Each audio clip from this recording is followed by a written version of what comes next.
lancé à Kankan. C'est un appui du gouvernement pour encourager l'éducation à la base.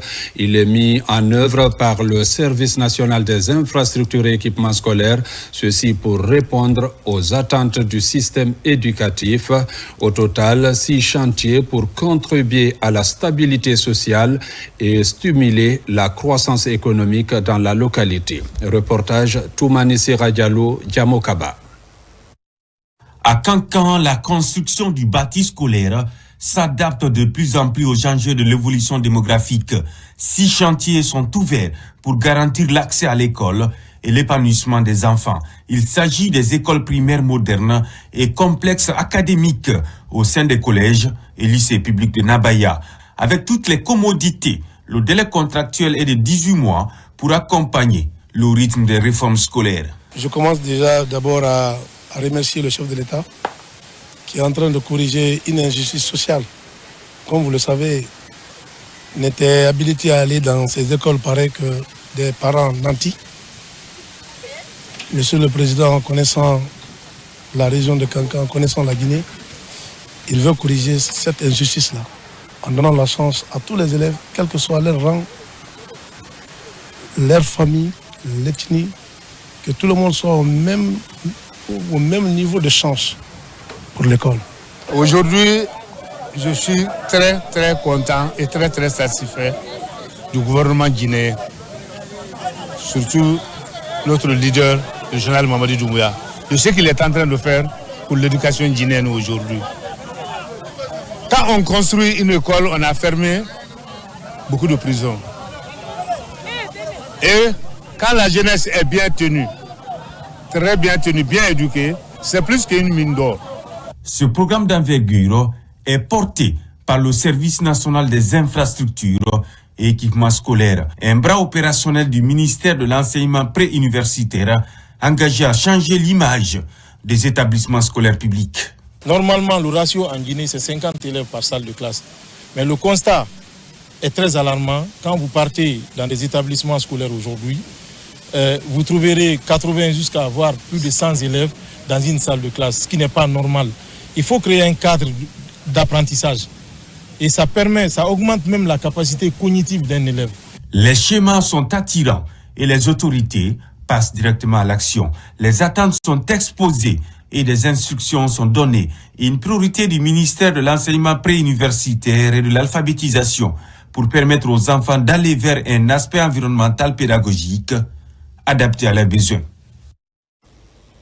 Dans l'actualité encore, une autre vague de migrants regagne volontairement Conakry.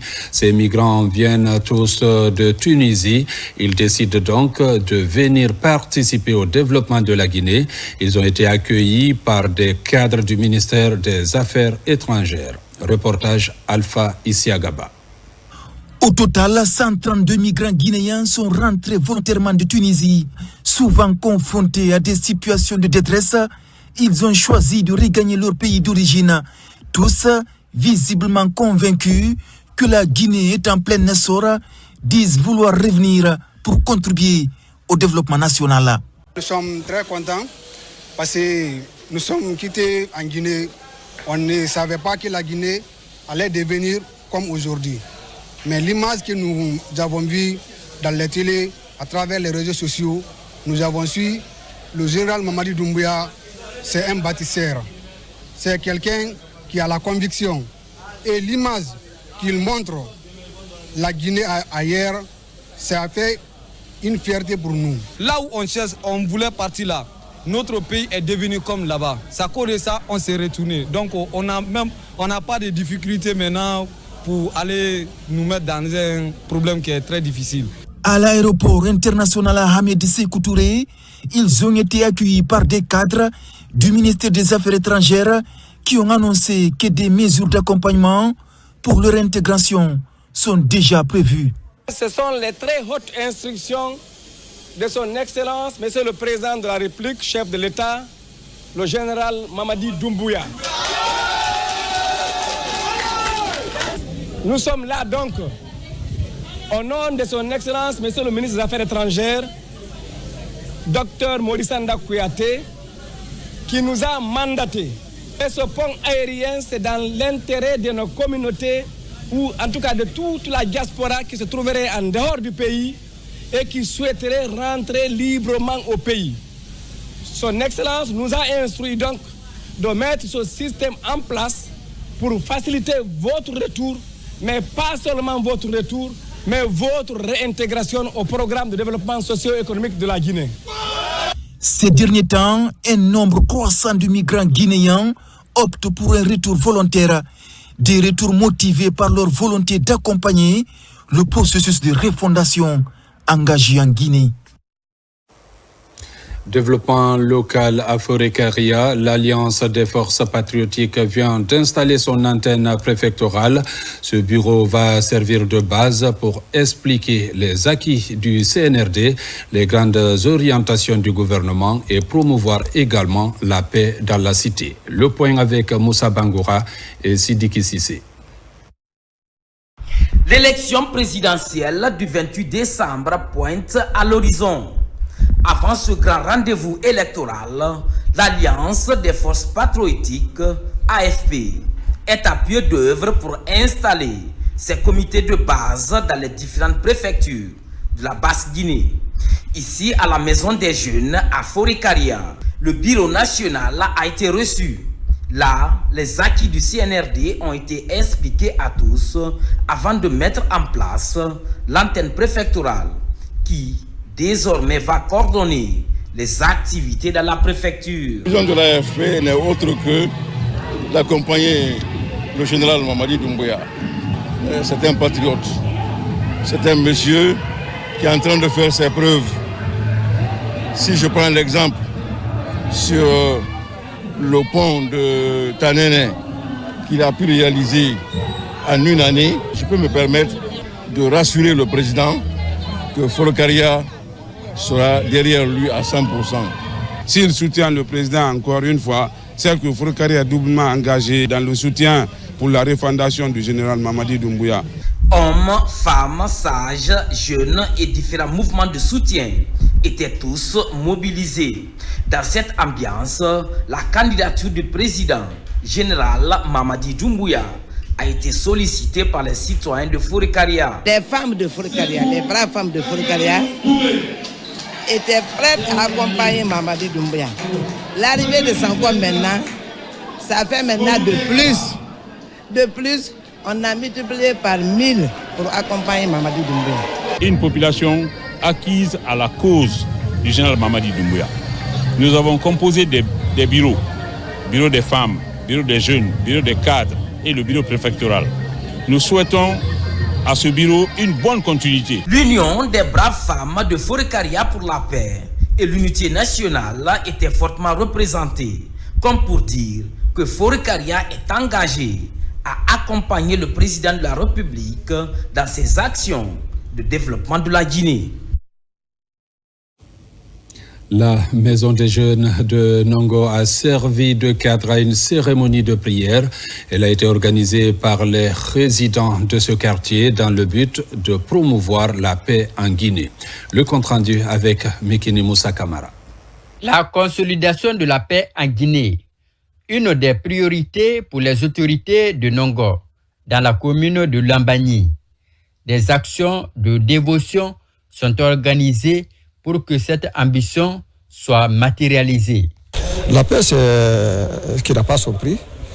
La paix, elle est le numéro 1 dans notre société. Sans la paix, on ne peut rien faire. La paix veut dire tout. Sans la paix, il n'y a rien. Sans la paix, quand tu entends on se rassemble aujourd'hui, c'est parce qu'il y a la paix. Donc moi, je vais dire que c'est un grand symbole de la bonne cohabitation.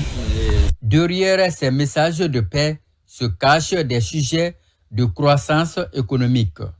Déjà la paix, dans un pays, on parle de l'islam, c'est s'il y a la paix. Quelqu'un ne peut pas appeler le matin à 5h du matin s'il y a la guerre. Personne ne va appeler à la prière. Donc la prière assiste à l'islam, assiste à la vie sociale, assiste à la stabilité économique. Tout. S'il n'y a pas la paix, il n'y a rien. Donc la paix signifie beaucoup de choses dans ce pays-là. Les participants sont invités à s'investir dans la promotion du vivre ensemble afin d'accompagner les efforts des autorités guinéennes. Les natifs du district de Bouléré dans la sous-préfecture de Sangaredi ont organisé aussi une lecture du Saint-Coran en faveur de la promotion de la paix et de la cohésion en Guinée.